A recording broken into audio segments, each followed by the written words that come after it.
Hi, so my name is Violet Elliott, and I'm the social media coordinator for season 4 of Employable Me. Today, I'm sitting down with episode 1 job seeker Franklyn and job expert, motivational speaker, author, and advocate, Unstoppable Tracy, to talk about how people with disabilities are seen by society and how that relates to them getting work. Tracy and Franklyn had an insightful conversation during episode 1 about how disabled people are seen as inspirations, but all they really want is to be seen on an equal level playing field. We're here to expand on that conversation. So let's get started. All right, are you guys ready? Certainly. Okay, I love having this conversation with people because it's just so insightful. But there was something, Tracy, that you said in the episode about how saying to disabled people, "You're so inspiring," and how that is a suppression. Let's start off there. Let's talk about that. It's like one of those microaggressions of when people say, Absolutely. I don't even see you as disabled. And they mean it positively with a really big heart. And they don't realize that in 1/10 of a second, their unconscious bias that sentence has a meaning that having a disability is somehow a less than value on this planet.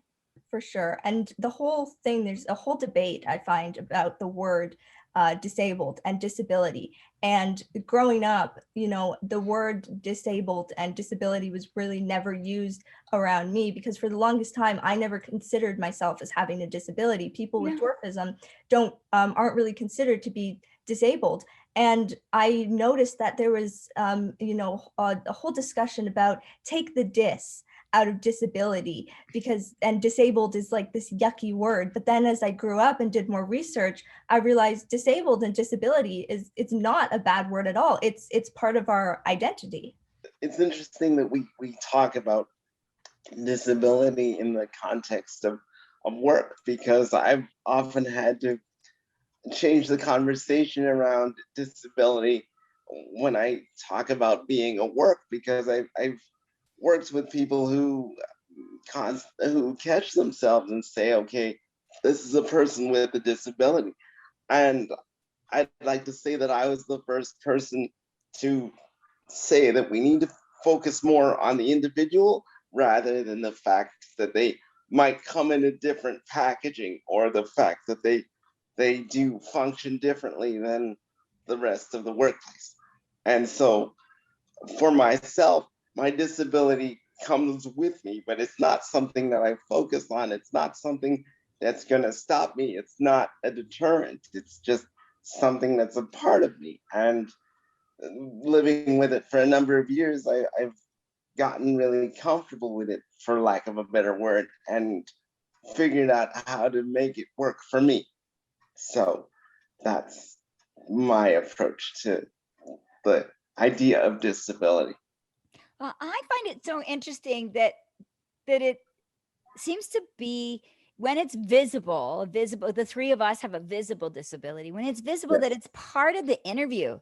So we really want to be supportive. Can you please tell us what you can or can't do and how we can be supportive rather certainly. than so the job starts at 9. Are you able to be here at 9? And what we require is lifting of 40-pound boxes every now and then because Right, that's the paper and here's the computer and these are some of the tasks we require. Is that something you yeah, can do? Yes. And I mean, that's an easy workaround. Somebody else lifts the 40-pound box of paper, by the way, but that might be a certainly. task that they ask, but that they don't just stick to. So what are your strengths? What are your weaknesses? Right, What did you learn about our company that makes you a fit? Like those questions are interview questions, not yes, the other deliverables. And so it is sort of frustrating at times absolutely. that they can't take that piece of the puzzle and just stick to their standard 12 interview questions that include behavior scenarios that will inevitably include some of our problem solving is because we have a disability that we're strong in that Certainly, area, but that it certainly. doesn't have to be the focus of the conversation. I might be jumping ahead here, but I think, asking those, those some sometimes overly personal questions is part of a changing dynamic in the whole interview process, where I'd like to believe that asking those important questions, they're going to come up anyway. And so I like to get them out of the way first. In fact, I start with what my strengths and weaknesses are. But I'm noticing that as that conversation sort of shifts, it's not so much as, you know, what the impact is going to be on the employer, and more of how can my employer support me while welcoming these additional challenges that I have to navigate around. I, Yeah, and it's well, which is great. You make it transparent, and we spend a lot of time as people with visible disabilities making somebody else comfortable. And if we don't certainly, do that, we don't get the job. Right? If they say, certainly, "Well, do you need anything?" and say, absolutely, "No, we're okay. We'll figure it out. It'll be fine." yeah, If we say that, then we don't get the job because their gaps aren't filled. But the certainly, reality is, you're very kindly, and our biases are not just the people projecting them on us, but for ourselves at the age that certainly, we are, how old our parents were, and what they saw. So your particular challenges are unique and something that people have to be kind and work around, and may or may not want to. certainly, And these are things that our parents of our generation might have said. But the reality certainly, is, if your challenge is an accessible entry, and if your reality is a path that's clear enough that you can get your chair to your desk, I don't even know if they warrant a conversation. And if it's even right, fair to say it's a challenge, right, it's a I think that accessibility, 9 out of 10 Canadians say everybody has the basic human right to be able to access their work environment. certainly, Path to your desk and a door open. And I don't know all of the details of the workarounds that you might need. And you don't know all of the details I need, but I'm a really fast one finger typer. And so I may or may not need Dragon Naturally Speaking, right, depending on the scope of the job. certainly, uh, I uh, like what you said. Bring it transparent, ease their concerns. It certainly, is our burden to clear their mind so we can be hired.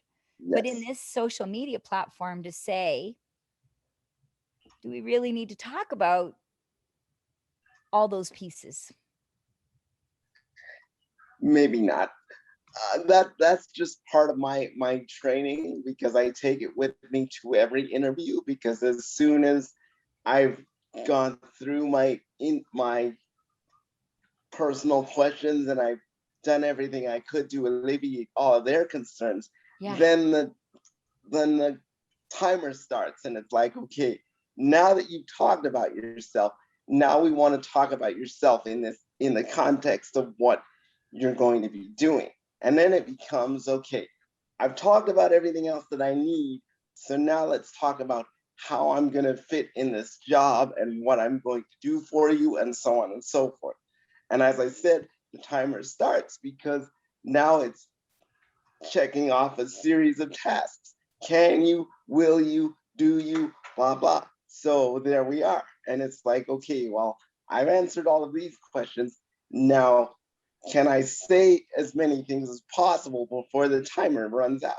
And yeah, I'm hoping to be hired by the timer has run out, hoping to get that handshake and not being ushered out the door after having been written off by you. So you, the employer. So that's been my experience, and I hope that we can get to that place where we don't immediately put timers on yeah, seemingly viable candidates just because they come in different packaging, as I said earlier. yeah. An interview is, typically on the timer, as you say. So say it's 4 till 5 is your interview. So some of that time Certainly, is wisely, as Frank said, making the other person comfortable. But probably most of the interviews need somebody that's really great at customer customer service, that's you, Frank. Somebody that is funny and friendly and approachable, that the team is going to want to have as a member, that's you, Frank. And the customers that are approaching you or leveraging service, even if it's internal customers or external customers, that you are somebody that's going to want to address the needs, take care of the pains, find solutions. And you are super creative in your workarounds and problem solving and not stopping at no, right? You are tenacious, on top of gregarious. So wouldn't it be nice if 4 to 5 was spent on those skills for those job tasks instead of them wondering about typing, when really the number one skill they need is your behavior, and your behavior is extraordinary. Absolutely. It's often that, your employer, from the moment you're sitting down in the interview, you're immediately being dissected and pulled apart, because you have one employer and he's probably got a whole breadth of what the role is and what you need to do and what he would need you to do. And even before the interview begins, he's looking at the way you function and what you do and how you do it. And he's thinking, what's the best question to ask? And now, what's the right way for me to say it? What are the words that I should use? And so I often take it upon myself to say, okay, whatever the question, however you've been trained to say it, because I've heard it all. And so I don't want to make this any more uncomfortable than it is for you already. So say it, I'll fix it, and then I'll answer the question and we can move on. So I take that onus on myself and I say, okay, whatever the words are, however offensive or unnecessary they may be, put them out, I'll fix it and answer the question. So that's often the approach that I take, simply because so many employers are preoccupied with virtually every question. Should I ask? Should I talk about this? Should I say this? Just say it. You can say it. It's okay. I've heard it before. It's fine. Say it. I'll fix it. We'll move on. I don't hate you. Hopefully you don't hate me. And there we are. So and then you've role modeled how funny and customer service you really are. Certainly. Even in your managing of it. Absolutely. So let's talk about the line that you said in your conversation. It's we're no inspiration. We just want to be seen on the same level playing field. So let's just unpack that a little bit. Well, I just want to say that I find that completely unnecessary. And I don't consider myself as being inspiring by any means. I mean, I'm just looking to level the playing field. And so I don't really think that I'm inspiring just because I want the same things as someone else does, which in this case is meaningful employment.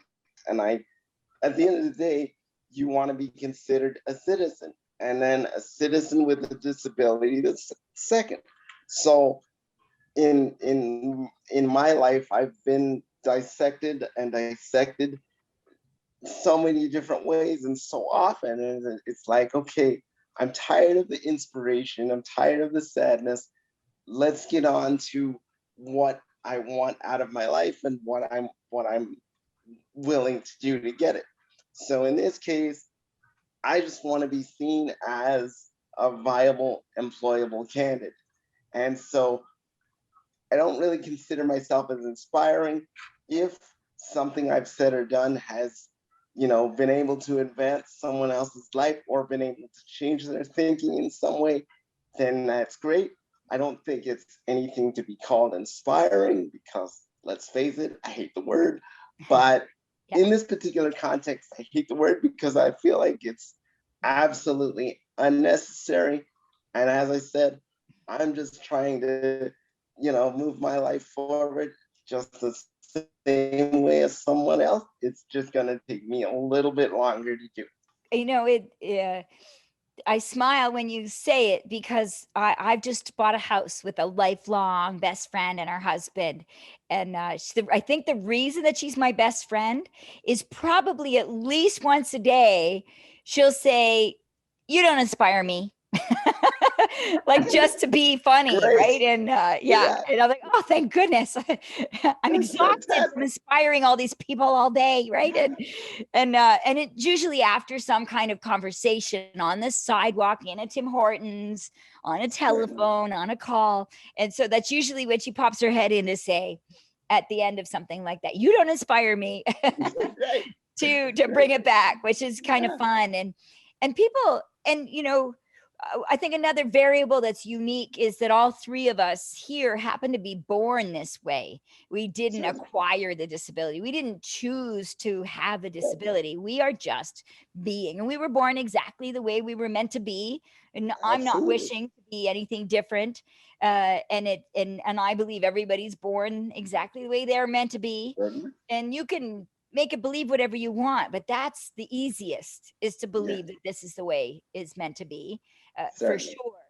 um, but they're you're inspiring because you're sitting in a chair looking handsome with a hat, and Violet's inspiring because she's gorgeous Thank and you. happens to have dwarfism, right? And so, Right. and me, they see no hands and no legs, and well, I couldn't imagine being in your shoes. Yeah, But the reality is, and we're just sitting there or standing in a absolutely. lineup. They don't know Absolutely. that the reality is Frank might be inspiring because of the hundreds of doors that he's knocked on to be relentless about being employed. That's Absolutely. inspiring. With a disability or not, it's your relentlessness, your tenacity, your ability to not give up that's inspiring, not the fact that you're sitting handsome and stylish in a chair. And so, Certainly. and for myself standing there, it's not inspiring that I have no hands, no legs. I think it's pretty cool that I climbed the Himalayas and a double black diamond skier and an advanced scuba diver Certainly. and busted Uber into Canada and busted up pilot strikes at Air Canada. Like, I've done neat things. Yep. That's a male dominated world, Absolutely. but it doesn't have to do with having a disability. It has to do with a woman in a leadership role. It has to be Absolutely. to do with a human being with some athletic efforts of practice, practice, practice till you do it, not Certainly. about having a disability. But I get the inspiration because I'm standing there with no arm that I didn't choose. It just was born Right. that way. Just And the way so, it is. but your question was, how come people are inspired looking at the three of us? And it's because they can't imagine themselves in our shoes. uh, Absolutely. but I've, in some ways, uh, skills have been taught as a result. Like, I was a Certainly. 2-year-old that wanted a cookie, and sitting me on a blanket with no legs and no hands probably thought that the cookie was safe. But just like any other Certainly. 2-year-old, I wanted to steal and eat that cookie. And so I Certainly. did whatever it took to find a way to the cookie. And so that wasn't Absolutely. being inspirational. It was just being a 2-year-old wanting a cookie. Certainly. And so I think the same, but although it gives you coping mechanisms that make Absolutely. us extraordinary to hire, because we are Certainly. fabulous problem solvers and we're very creative innovators since day one. Absolutely. Those Exactly. are words that I would use before I would use something like inspiring. I'd say, creative and innovative and that kind of thing.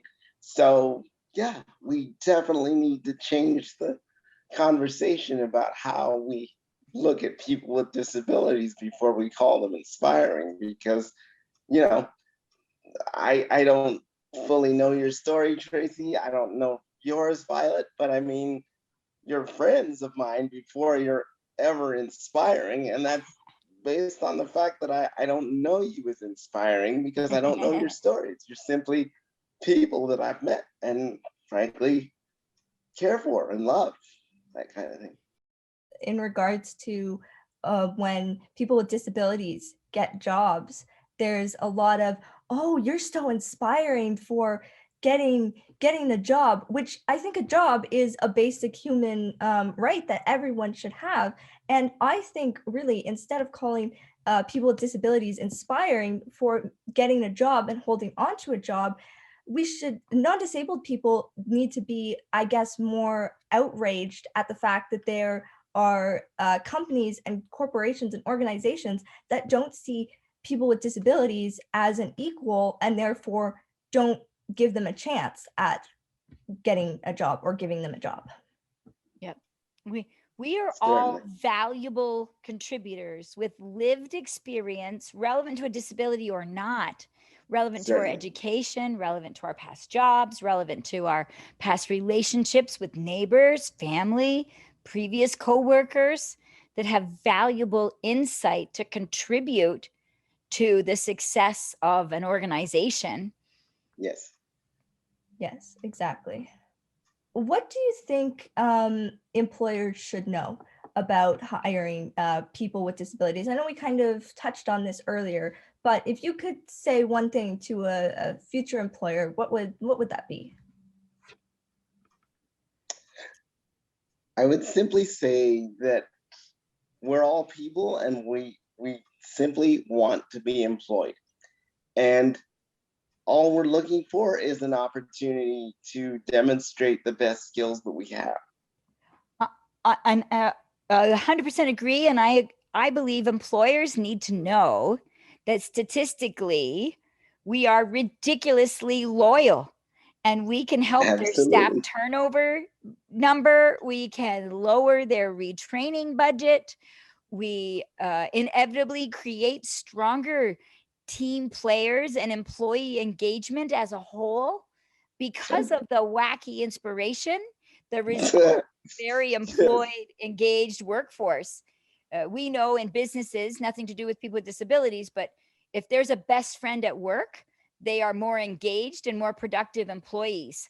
And then on the of a this is a place I like to work, and hence when people say yes to that question, the profits of a company are higher. Well, when you have people with disabilities, that question is said yes higher. It shows an inclusive workforce. It shows everyone, everywhere.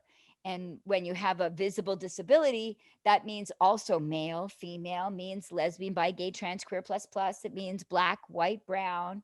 It means invisible disability, visible disability, temporary disability. And so, right or wrong, it's very symbolic of a more engaged workforce, and people are loyal longer. And so, financially, we make sense. Certainly.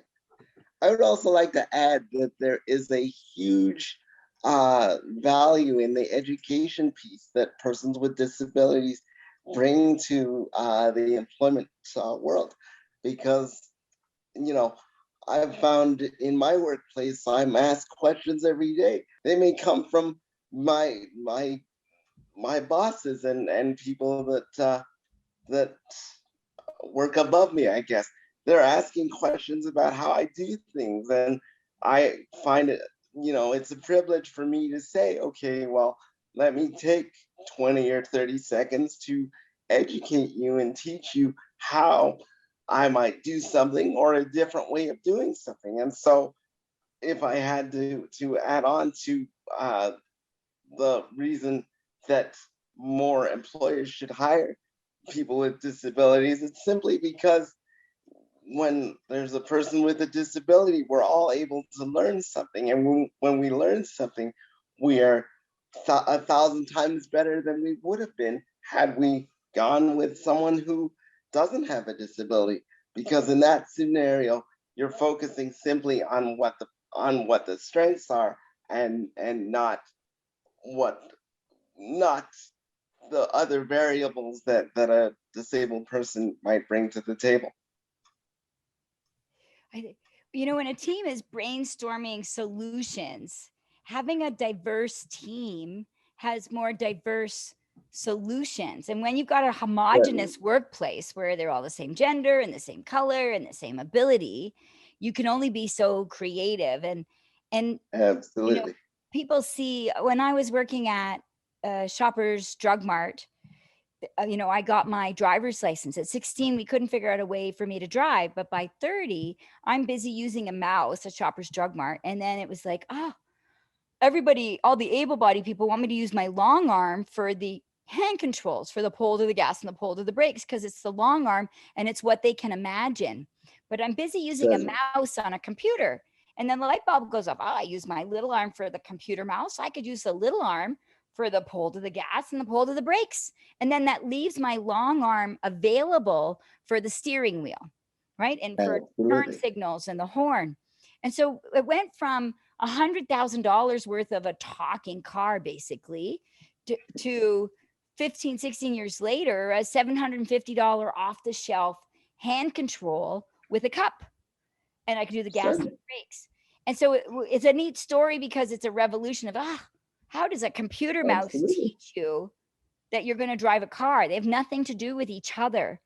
And that's what having a diverse workforce, including people with disabilities as one example, can do. Your computer mouses turn into some pretty extraordinary, deep driving solutions. Certainly. Yeah, and I definitely agree on having a diverse workplace and just diversity in general, because just from my personal experience, as someone with dwarfism, little people, they are known for back in the late 1800s.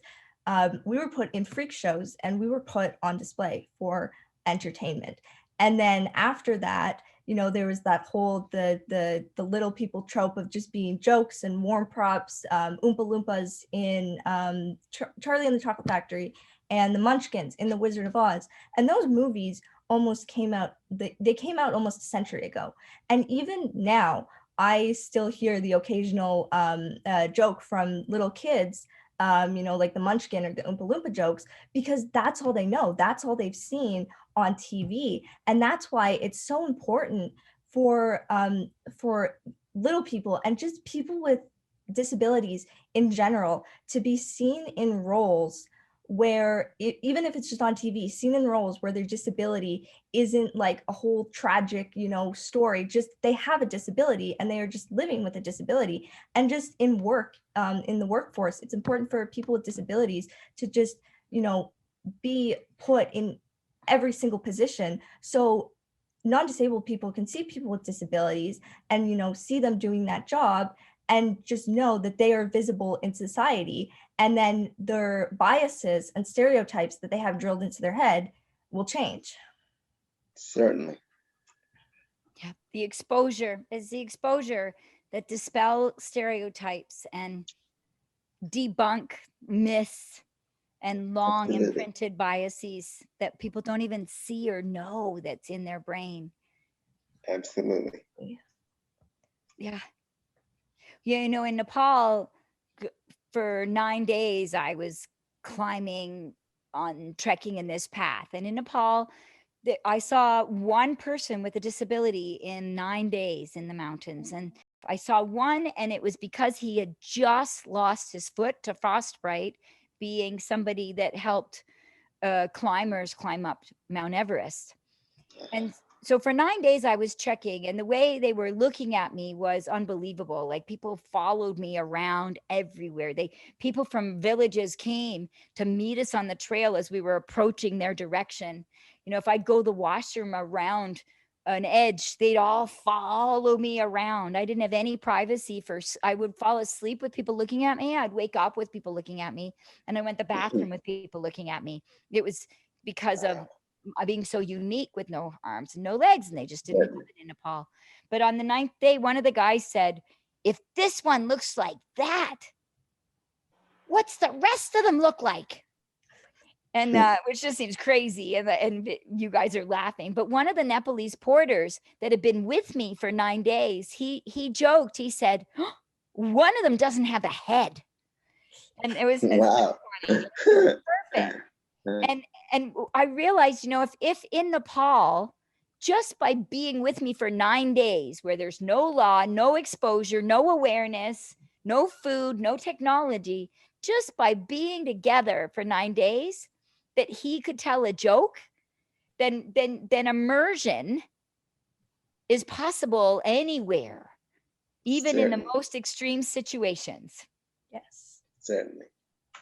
I really respect Violet's advice of exposure. Certainly, I would definitely agree. I often found that humor is my best weapon to breaking the ice, if you will, because like many of you, I'm sure I've received the odd look from older adults and even young children. And I don't mind the comments from children because they're seeking to learn, and in their mental capacity at that particular time, they might not know enough to say, okay, well, you know, why does this work this way, or why are you in this chair? And so I take that moment or two to explain, I use this chair simply because, my legs don't work right now or something like that. But I always take those moments to do the best I can to try to teach somebody, okay, this is why this is. And it doesn't change who I am. It doesn't change my interests. I'm interested in the same foods you are. I'm interested in the same goals and things that you want out of your life. I want them in my life too. So I always take that opportunity to, break the ice with humor. And then, you've gained a friend for the next 15 minutes to the rest of your life in some cases. So humor is my best approach towards uh, breaking the ice and helping, I hate to say this way, but making the conversation more comfortable for all involved. Yeah. Yeah, you said right from the beginning that your interview focus was making the employer comfortable. So you got it out of the way so that you could focus on your skills. And I know as a little Certainly, girl, even in a pram, people stare and oh, and even today it still happens, but a lot when I was little where people would well up in tears. And so I learned really quickly to make eye contact and smile. And certainly, and if it was appropriate, "Hi, I'm Tracy," right? And so that they would stop crying and they'd flip and they were like, "Oh, she's not sad, she's happy." And yeah, it's not my job, especially as a very little girl, to turn them around, but it absolutely, certainly makes life a lot easier when we yeah, learn how to flip people quicker yeah, so we can move on with our day. yes, I think we've actually covered pretty much everything. This was a really productive and very insightful conversation. So I was just wondering, before we wrap up, do you think you guys could just give me an update on what's been happening since I guess your episode was filmed sometime in late 2019? So what's been going on with the both of you these last few months? I think yes. the show was filmed in the 2020. Was it really 2019? What Oh, sorry, late 2020, not late Yeah, late 2000. 2020? 2020. Yeah, Yeah. I'm still thinking it's 2020. My brain is just, I don't even have a concept of time anymore. it's okay. Who I'm does? right there with you. Well, I have to say that my team has been absolutely wonderful. I mean, there I go thinking about somebody else before myself. But I absolutely love the job, and I love being counted on and being supported. And I love that people are asking me questions and wanting to offer a helping hand. So I love going into work, and I'm very grateful for the opportunity. And I will be there for a very long and very loyal time. Woo! Nice. Congratulations. I had no Thank you. idea. That's Thank you. Yes. fabulous, Frank. Yes. Yes. I am currently employed by a real Canadian. So I wake up every day with a smile on my face, and I can't wait to get to work. Woo! What about you, Tracy? What have you been up to? So many of my stages have been online and virtual. And so all around the world doing talks and so the last 21 days I had 96 presentations. Wow. Oh wow. Yeah, it's nutters, absolute nutters. So Mhm. it's very exciting that the world is thirsty for embracing those possibilities and disarming those limiting beliefs.